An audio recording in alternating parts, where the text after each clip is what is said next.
Changes on quarantine rules welcome public as Metro Manila and neighboring provinces are reverted to general community quarantine on Wednesday. Under the revised guidelines, backriding is allowed without motorcycle barriers, given the passenger and the rider are authorized persons outside of residence or APOR living under the same roof. Otherwise, an cast-designed barrier will still be required along with the wearing of face mask and helmet. Habang nasa GCQ po tayo, allowed po ang mga motorcycle backriding. Allowed po ito kung ang pasahero ay APOR, yung authorized persons outside of residence. Kung pareho po ang address nila, hindi na po kinakailangan ng barrier. Via DOTR Memorandum Circular 2020-014, commuters are demanded to wear face shields to access public transportation and commercial spaces. Metro Manila mayors also agreed to impose unified curfew from 8 p.m. to 5 a.m. Magkakaroon po tayo ng uniform na curfew, no?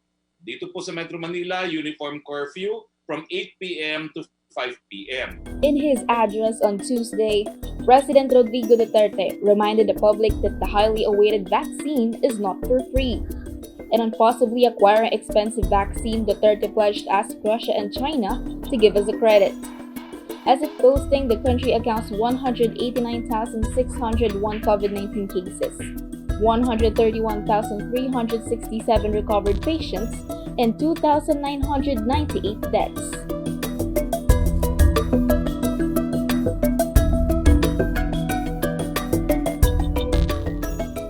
As the Philippines braces itself for remote learning, the Department of Education looks into the possibility of 8-hour online classes.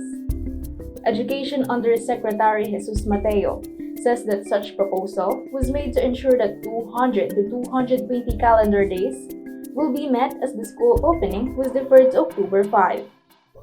There are several things. No, it can be done through extension of all the classes. That means instead of 6 hours, it can be extended to about 7-8 hours in a day, just so we can extend the number of hours for the delivery of the minimum essential learning competencies. On the other hand, Alliance of Concerned Teachers, or ACT, criticized such recommendation, citing that it is both inhumane and harmful in a 5-second video.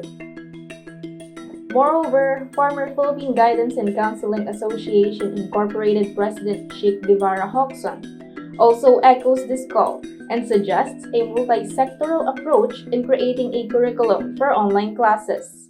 Alam naman po natin na ang attention span ng kabataan, no? Lalo na po kung ito ay 2 to 5 years old, ay napakahina pa. And very important din po yung eye strain ng kabataan in the physical.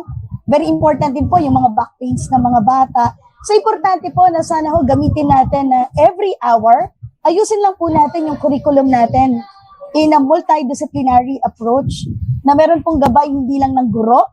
Nandyan po ang inyong mga guidance counselors for psychological well-being. Nandyan po ang inyong mga psikolohista na sana po gamitin po natin na meron po tayong healthy breaks. Meanwhile, ACT urges DepEd to attune its goals to the harsh realities experienced by both teachers and students.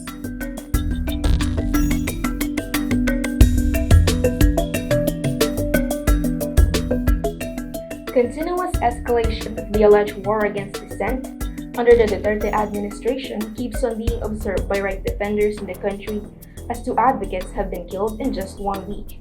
This comes after activist and paralegal Zara Alvarez becomes the 13th member of the National Human Rights Alliance Karapatan to fall victim under another politically motivated assassination against vocal critics. In a statement made by the International Coalition for Human Rights in the Philippines on Wednesday, the death of Alvarez is largely condemned, along with the third unjust treatment of activists with brazen impunity. Meanwhile, peace consultant Randall Lechanes, who got killed days before Alvarez, has been found out in autopsy to have suffered from torture before dying. Contrary to the initial statement said by forensic pathologist Dr. Raquel Fortun, the consultant died from a stab to the aorta, not necessarily from a gunshot wound. Mr. Echani sustained one fatal injury. Ito yung stab wound to the back nga na tinamaan yung aorta niya. That killed him at once.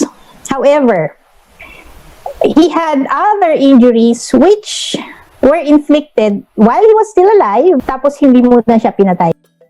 As Karapatan acknowledges the death of Echanis and Alvarez, they also noted that this is what seems to be the beginning of another dark chapter for critics, especially with the anti-terror law finally in place.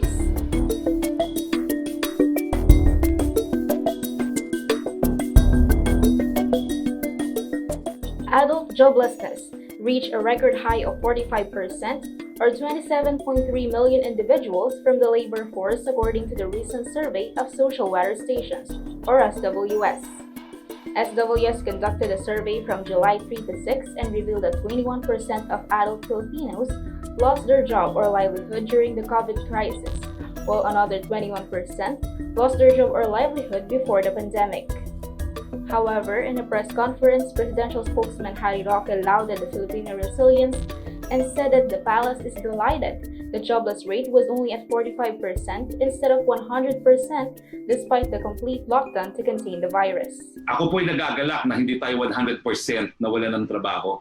Kasi sa tagal po na naka-lockdown tayo, talagang I'm still surprised at our resilience at 45% pa lang po nawawala ng trabaho.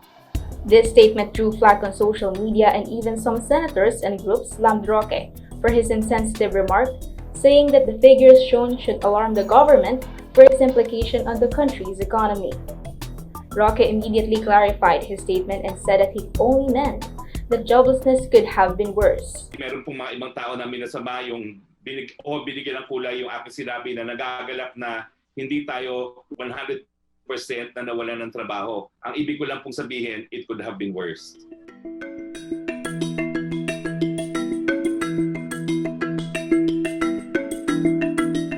Health Secretary Francisco Duque III draws the attention of lawmakers as former anti-fraud officer Thorson Montesquieu labeled him as the godfather of mafia and corruption-riddled PhilHealth. May tuturing ko po na siya po yung godfather po ng mafia. So, ang dahilan po na meron po siyang command responsibility at halos lahat po ng mga members ng mafia ay mga halos siya po yung nag-approve ng appointments niya. While Duque belied serious allegation of Kit, the ex-officio chairman of the board admitted the misuse of interim reimbursement mechanism, or RIM, by justifying dialysis under the coverage of fortuitous events. Commission and Audit Director Cleotilde Tuazon also revealed that PhilHealth had failed to submit crucial documents and the agency had blocked state auditors from accessing its system. Meanwhile, Senate President Tito Soto III appealed to suspend all involved officials in the alleged corruption following the order of the Ombudsman to suspend certain PhilHealth officials, excluding President and CEO Ricardo Morales. Congress, on the other hand, has recommended to file administrative charges against corporation's top officials as the investigation progresses. We will present all these documents to the appropriate government agencies when we make our recommendation. At sa nakikita ko, we'll be recommending the filing of cases against all of you.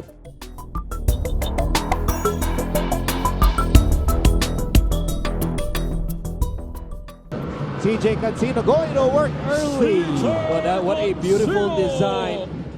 After parting ways with the growing Tigers, the 20-year-old CJ Cancino decided to bring his talents to the University of the Philippines as confirmed by Fighting Rooms coach Bo Perasol last Friday afternoon.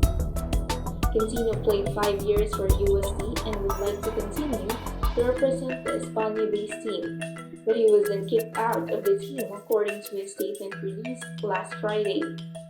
The former USD guard is set to join the already stacked UP team with Kobe Paras and Richie Rivero already on the way. Meanwhile, Cancino will first serve his 1-year residency before playing for the Maroons, most likely on season 84.